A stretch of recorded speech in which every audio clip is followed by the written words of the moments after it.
Isang masigabong palakpakan para sa Parada ng Kalayaan!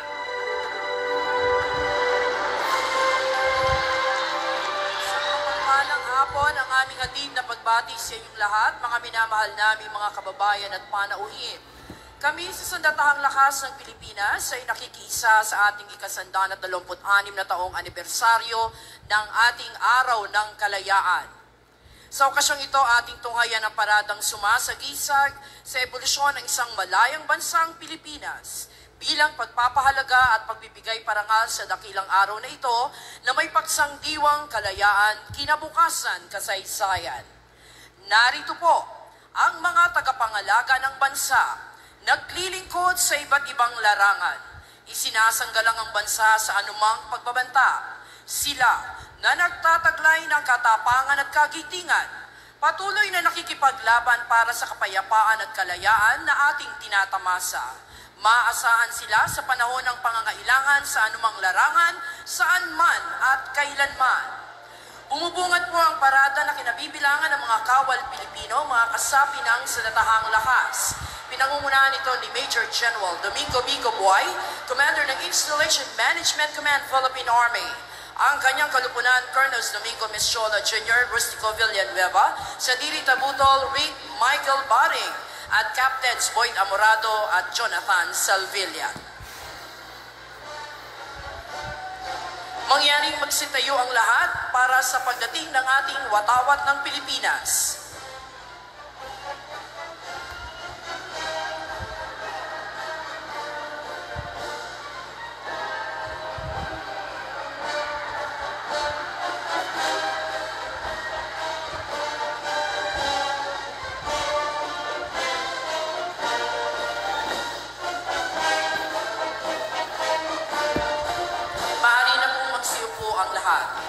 Sumusunod ang pinagsamang banda ng Sandatahang Lakas ng Pilipinas na pinamumunuan ni Major Peterson de Vera. Ang unang brigada sa kasuotang gala ay nasa pamuno ni Brigadier General Ronnie Petinglay. Ang kanyang kalupunan, Lieutenant Colonels Renato Capili, Lester Silao, Alan Silyakay, at Commanders Joey Plan at Mark Buhion. Nasa ating harapan ang batalyon ng Corps ng mga kadete ng Sandatahang Lakas ng Pilipinas na pinamumunuan ni Chan Christopher Montanya. Mula sa prestihiyosong Akademya Militar sa Bansa o Philippine Military Academy, ang mga ginoo at binibining ito ang mamamahala sa iba't ibang sangay ng ating Sandatahang Lakas. Naririto ang mga kadete ng Philippine Merchant Marine Academy o PMMA na pinangungunahan ni Midshipman First Class Julian Cesar de la Cruz. Ang PMMA ay isang institusyon sa pangmataasang edukasyon sa larangan ng nabal na pinangangasiwaan ng ating pamahalaan.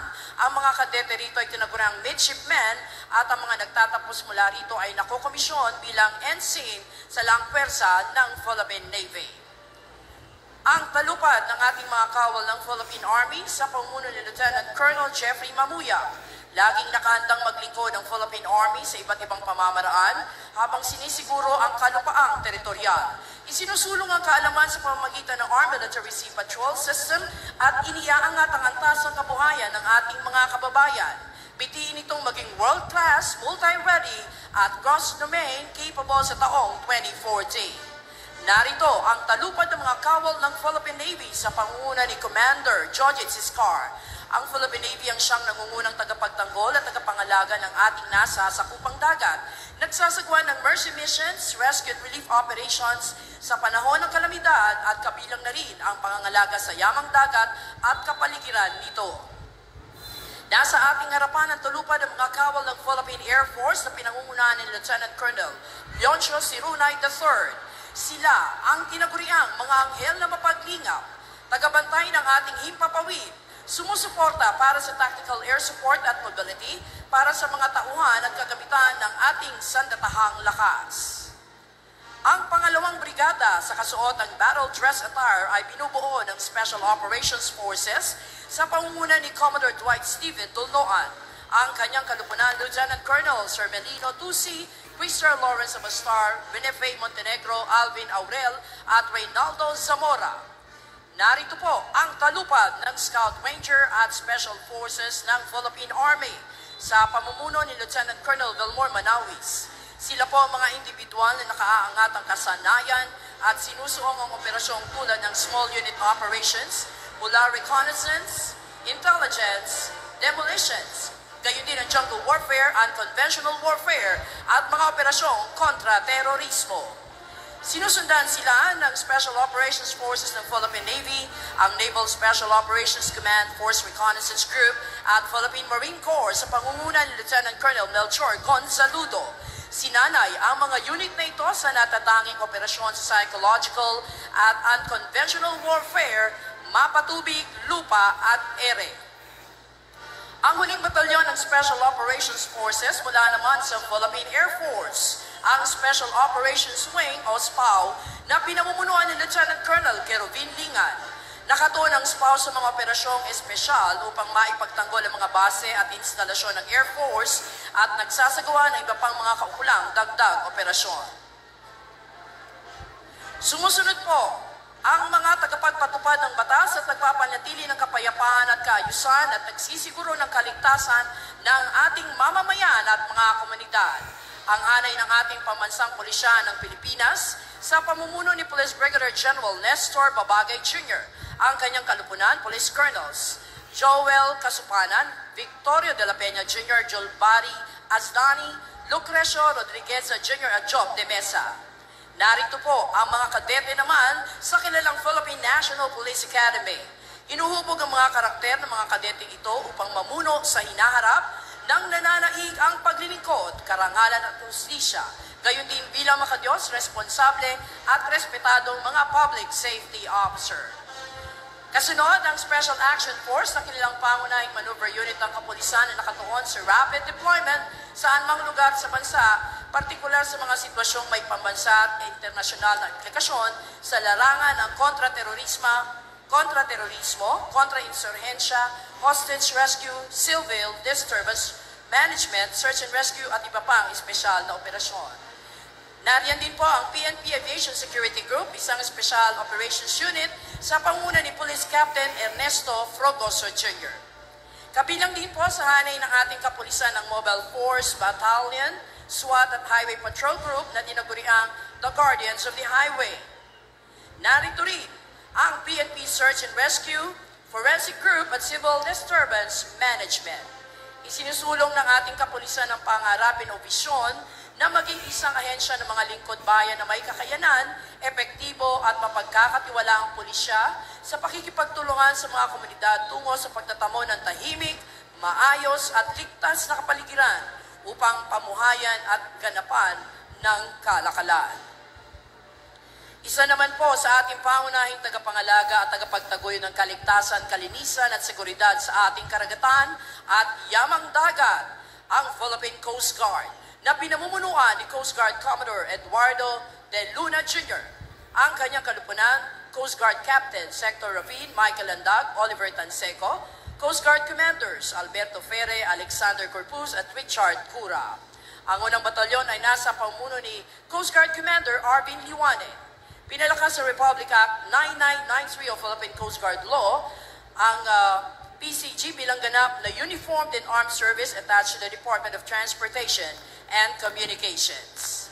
Ang pangalawang batalyon, pinamumunuan ni Coast Guard Lieutenant Commander Paul Ives Kakanindin.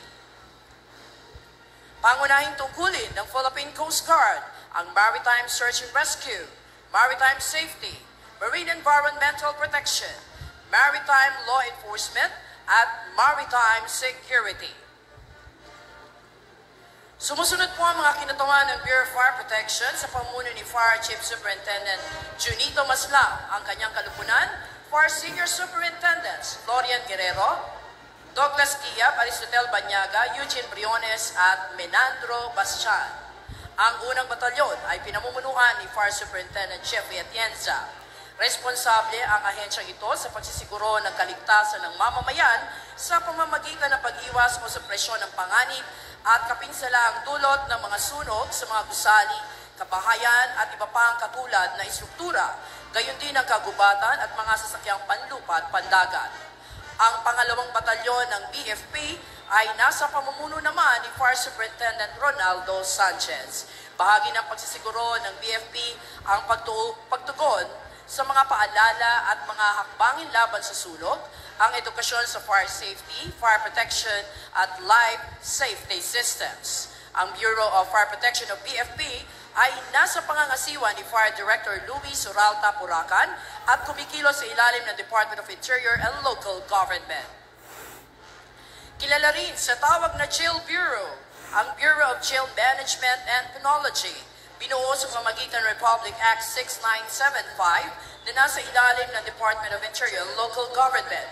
Ang grupong ito ay nasa pamuno ni Jail Chief Superintendent Arnel Peralta, ang kanyang kalupunan Jail Senior Superintendent Jonathan Lavapie, Lorenzo Reyes Severino Kita, Ronaldo Senok Ambrosio Ambulan, Jose Chemelo Taol at Ruelito Bobadilla.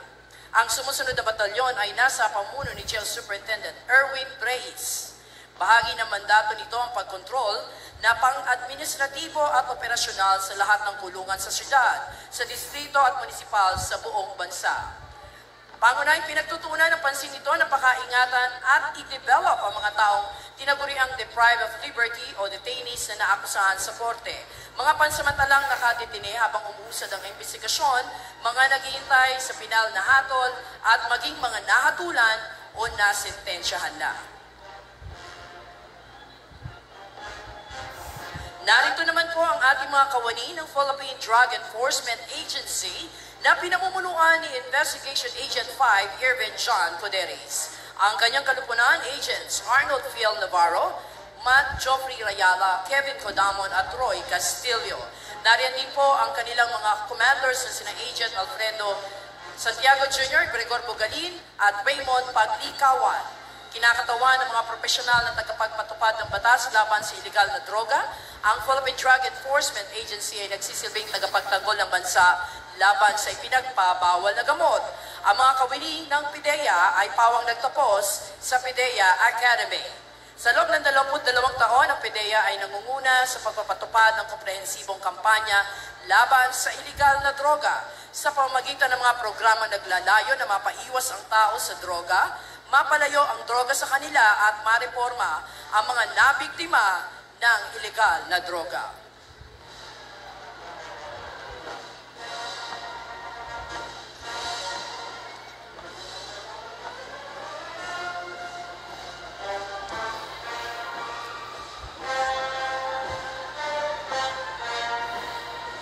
Mga kababayan, atin pong natunghayan ang ating sandatahang lakas, ang pamansang pulisya at ang tanod baybayin ng Pilipinas. Kasama ang Bureau of Fire Protection, ang Bureau of Jail Management and Penology at Philippine Drug Enforcement Agency na maaasahan mapaanumang larangan saan man at kailanman. Sila ang ating mga kaagapay upang mapanatili ang kaayusan, katiwasayan at kapayapaan sa buong kapuluan para sa isang matatag na kinabukasan ng ating bagong Pilipinas.